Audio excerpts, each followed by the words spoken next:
Good morning and welcome back. It is Sunday, November the 23rd, and the first day of the last week of November 2025. And it is also the beginning of a holiday week, Thanksgiving week. I hope you guys are having a great weekend, getting lots of rest and relaxation and enjoying yourselves and getting ready for the holiday week that's coming up. Today I have a great story out of Utah, Salt Lake City area. This story unfolded over a period of, I want to say about 4 or 5 years, if I remember correctly throughout the story. But anyway, it is a great news story, and I think you guys will like it. And then I have a couple of other things after this. So I will get right into it. This is called how small acts of kindness saved a life and changed a family. And this is from just yesterday. Sometimes just showing up is all you need to do. Memorial Day weekend 2020, Brady Caron's life fell apart.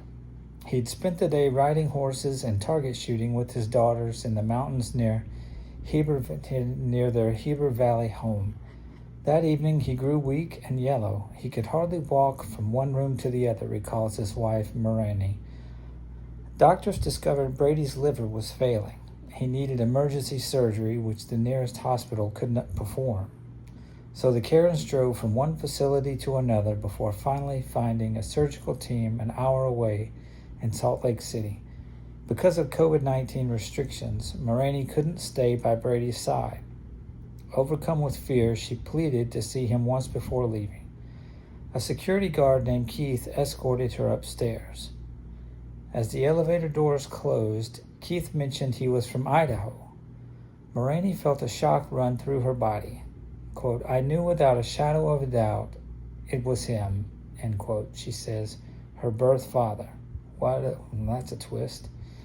That moment was the culmination of months of prayer, searching, and an act of service from a stranger. Marani had always known she was adopted as a baby. Quote, "Someone gave me up to give me something better," she says. Not long before Brady's illness, Marani had taken a DNA test and began searching for her birth parents. She was stymied until an unfamiliar name appeared in her inbox. Quote, "I see we're distant cousins," end quote, wrote Tammy Felt, a stranger with a love for family history. She became obsessed with solving Marani's puzzle. "It was like someone was tapping me on the shoulder," says Felt. Within a week, she had 2 names for Marani. Days later, in that hospital elevator, the pieces clicked into place. Keith Beebe, the security guard, was evasive. But the next day, he invited Marani to meet him in the hospital chapel, took her hands, and admitted that he was her father. Soon, she was in touch with her 2 half-brothers, one of whom would later play a vital role in saving Brady's life. Doctors stabilized Brady, but he needed a new liver. For 2 years, he waited on the transplant list, growing weaker by the day.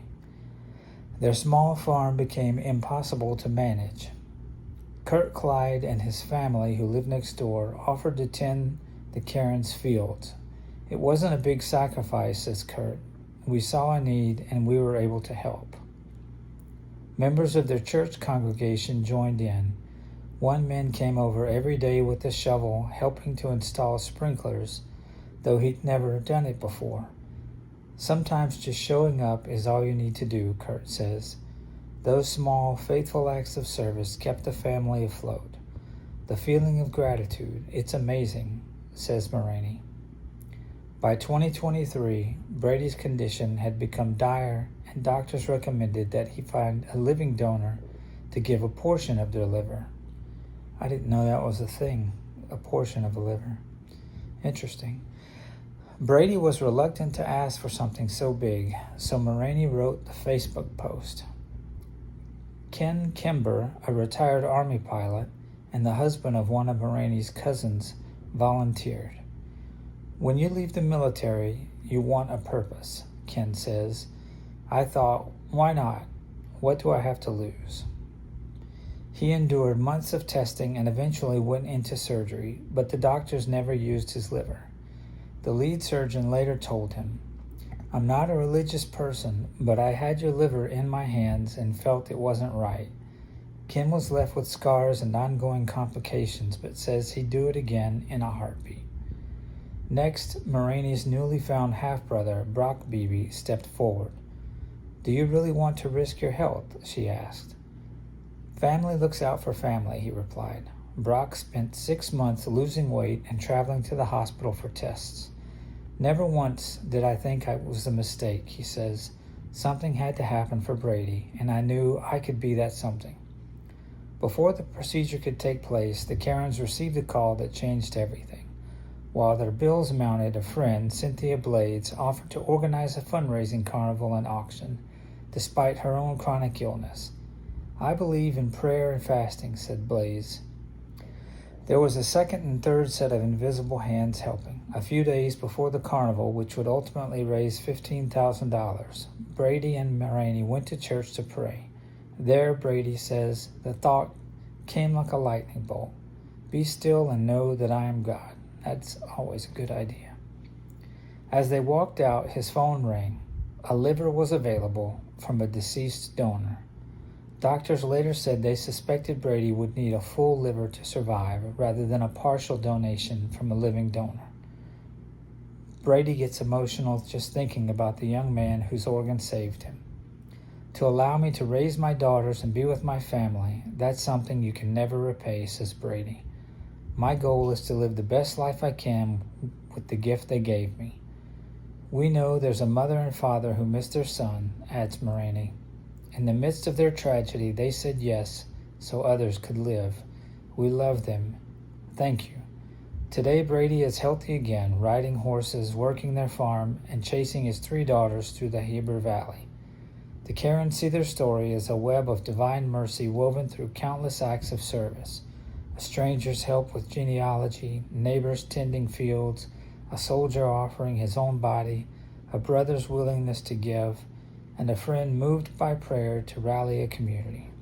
"It's humbling," says Brady, "but it shows you. I don't care what your politics are or your religion. People are good. People want to help people, and that's what it's all about." So I thought that was a good, heartwarming story. Definitely had a good ending for Brady and Mulroney and their daughters. Organ transplant is a very valuable thing. If you haven't considered it, I hope that you will. I am an organ donor. When the time comes, I hope someone can use whatever I have available. And I hope you'll consider that too. So now for something a little less serious. On this day in history, November the 23rd, in the year 1248, the conquest of Seville in Spain, or Sevilla, if you want to think of it that way, occurs by Christian troops under King Ferdinand II. On this day in history, in 1644, Areopagitica, a pamphlet by John Milton decrying censorship, is published. This is a good one. In 1869, on this day, the clipper Cutty Sark is launched in Dunbarton, Scotland, one of the last clipper ships ever built and the only one still surviving. And a sad thing, on this day in 2019, the Sumatran rhino is officially declared extinct in Malaysia, the last known specimen of the Sumatran rhino. And on this day, in 1923, Cecil B. DeMille's first version of the film The 10 Commandments premieres in the United States. So that is that for today. I hope that you got some enjoyment out of this today. It was a little bit longer than I expected it to be, but we are at Sunday, the first week of November, and also Thanksgiving week. Remember, God is real. He loves you. He's everywhere you are, everywhere you're going to be, even if you're not necessarily where you want to be in life right now. He loves you. He's with you. And I love you too. And I hope to see you next time.